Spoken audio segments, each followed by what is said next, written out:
Hello friends, कैसे हैं आप लोग। My self advocate Manibhushan Kumar. आज जिस विषय पे हम चर्चा करने वाले हैं वो विषय है नॉन परफॉर्मिंग एसेट्स।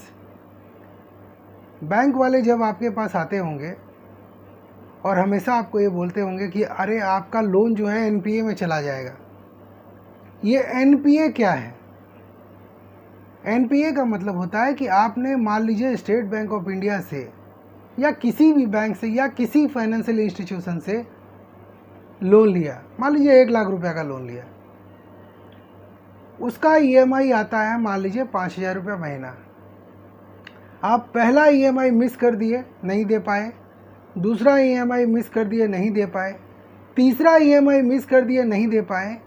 तो 3 ईएमआई जैसे ही आपने नहीं दिया तो आपका जो लोन है वो चला जाएगा नॉन परफॉर्मिंग एसेट्स में, एनपीए में। तो ये एसेट्स यानी संपत्ति आपके लिए नहीं है। बैंक ने आपको कर्जा दिया तो बैंक ने आपको जितना पैसा दिया वो पैसा बैंक के लिए क्या है? एसेट्स है। और आपके लिए क्या है? लायबिलिटी है। आपको पेमेंट करना पड़ेगा इंटरेस्ट के साथ, और बैंक को वो पैसा इंटरेस्ट के साथ मिलेगा इसलिए उसका संपत्ति है, और आपको देना पड़ रहा है, आपका कर्जा है, आपका लोन है। और वो आपके लिए, अगर कर्जा आप नहीं देते हैं तो क्या बन जाएगा? लायबिलिटी बन जाएगा। लाइबल टू पे, आपको पे करना होगा। तो बैंक वाले क्या करते हैं? सबको लोन बांटते चलते हैं कि जिसका क्रेडिट स्कोर अच्छा रहता है उसको लोन मिलता है। तो बैंक जिसको जिसको पैसा देता है, बैंक अपने बैलेंस शीट में वो पैसा को क्या लिखता है? एसेट्स। एक होता है स्टैंडर्ड एसेट्स, एक होता है सब स्टैंडर्ड एसेट्स, और एक होता है नॉन परफॉर्मिंग एसेट्स। अगर मान लीजिए बैंक ने आपको पैसा दिया, बैंक को इंटरेस्ट मिल रहा है, आप स्टैंडर्ड एसेट्स हैं उसके लिए। आपको जितना पैसा दिया है, मान लीजिए 1 लाख रुपया दिया, उस पर 10% बैंक ले रहा है, तो 1 लाख रुपया बैंक के लिए क्या है? स्टैंडर्ड एसेट्स है, क्योंकि आप पैसा दे रहे हैं, इंटरेस्ट पे कर रहे हैं, ईएमआई दे रहे हैं। लेकिन अगर आपने थोड़ा सा ढीला कर दिया, एक बार दिया दूसरा बार नहीं दिया, तो आ जाता है सब स्टैंडर्ड एसेट्स में। लेकिन बिल्कुल नहीं दिया, पहला महीना नहीं दिया, दूसरा महीना नहीं दिया, तीसरा महीना नहीं दिया, तो एसेट्स क्या हो जाएगा? Non performing assets. अब बैंक वाले आपको दौड़ाएंगे। कैसे दौड़ाएंगे? सबसे पहले वो अपना आपको डिमांड नोटिस भेजेंगे, आप नहीं सुनिएगा। उसके बाद अभी रिकवरी एजेंसी वाले को बोलेंगे जाइए उससे पैसा वसूल करके लाइए, आपको इतना % कमीशन देंगे। रिकवरी एजेंसी वाले आपसे आएंगे, आपसे गाली गलौज करेंगे, उल्टा पुल्टा भाषा में बात करेंगे, 1000 बार कॉल करेंगे, आपको इतना परेशान कर देंगे कि आपको पैसा देना ही पड़ेगा। लेकिन अगर रिकवरी एजेंट से भी आप निपट लिए, उसको भी अगर आप सह लिए, तब क्या होगा? बैंक वाले समझ जाएंगे कि ये बंदा के पास पैसा वैसा है नहीं, ये दे नहीं पाएगा, इसलिए इसको हम लोग लॉस मान लेते हैं, यानी कि नॉन परफॉर्मिंग एसेट्स मान लेते हैं। मतलब हमने जिस व्यक्ति को लोन दिया वो लोन अब मेरा परफॉर्म नहीं कर रहा है, वो पैसा वहाँ से हमको मिल नहीं रहा है, इसलिए आपके अमाउंट को, आपके लोन को वो लोग नॉन परफॉर्मिंग एसेट्स में डाल देते हैं। और बैंक का जो प्रॉफिट होता है उस प्रॉफिट से वो लॉस को एडजस्ट कर देते हैं।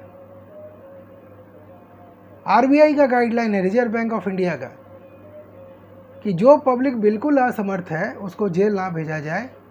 जो दे ही नहीं पाएगा उसकी संपत्ति को आप कैसे अटैच कर सकते हैं? अगर 20 लाख से नीचे का लोन है तो उसकी संपत्ति को अटैच नहीं किया जा सकता है। उस पर सर्टिफिकेट केस कर सकते हैं, चेक बाउंस का केस कर सकते हैं, लेकिन उसकी संपत्ति को अटैच नहीं कर सकते हैं आप। लेकिन 20 लाख से ऊपर का अगर लोन बंदा लिया है और उसके पास लैंड है, बिल्डिंग है, प्लांट एंड मशीनरी है, इक्विपमेंट है, तो उनके संपत्ति को कोर्ट के आदेश से अटैच किया जा सकता है, और ये मामला डीआरटी में जाएगा। फिर भी बहुत सारे ऑप्शन हैं निपटने के। तो अगर आपको इस तरह का कोई आपके पास मामला होगा तो हमारे व्हाट्सएप नंबर पर संपर्क कीजिएगा, लीगल एडवाइस फीस दीजिएगा, हम आपको बता देंगे कि उससे निपटना कैसे है। तो नॉन परफॉर्मिंग एसेट्स यही है। आज का मेरा जो क्लास था वो यही था कि नॉन परफॉर्मिंग एसेट्स कहते किसको हैं। सीधा सा और साधारण सा भाषा में, आपने 3 EMI नहीं दिया, आप अब EMI देने के काबिल ही नहीं है, तो बैंक मान लेता है कि अब इसके पास पैसा वैसा है नहीं, इसलिए इसको जो पैसा दिया है उसको हम लोग नॉन परफॉर्मिंग एसेट्स कह देते हैं। और नॉन परफॉर्मिंग एसेट्स को बैंक क्या करेगा, बैंक का जो प्रॉफिट होगा, बैंक का जो फ़ायदा होगा, उसके साथ उसको एडजस्ट करके अपने प्रॉफिट लॉस अकाउंट में दिखाएगा और बैलेंस शीट में भी दिखाएगा। लेकिन जनरली मेरा यही आपसे रिक्वेस्ट है कि अगर आपने किसी का भी लोन लिया है, किसी से भी लोन लिया है, और आपके पास अगर क्षमता है तो लोन का पेमेंट देर सवेर कर दीजिए, ताकि आपका क्रेडिट स्कोर पर असर ना पड़े, क्योंकि कब पैसे की ज़रूरत आपको पड़ जाएगी ये कोई नहीं कह सकता है। तो आज का टॉपिक मेरा यही था।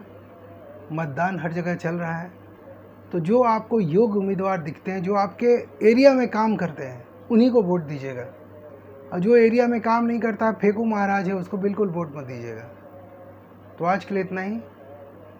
Thank you. जय हिंद, जय भारत।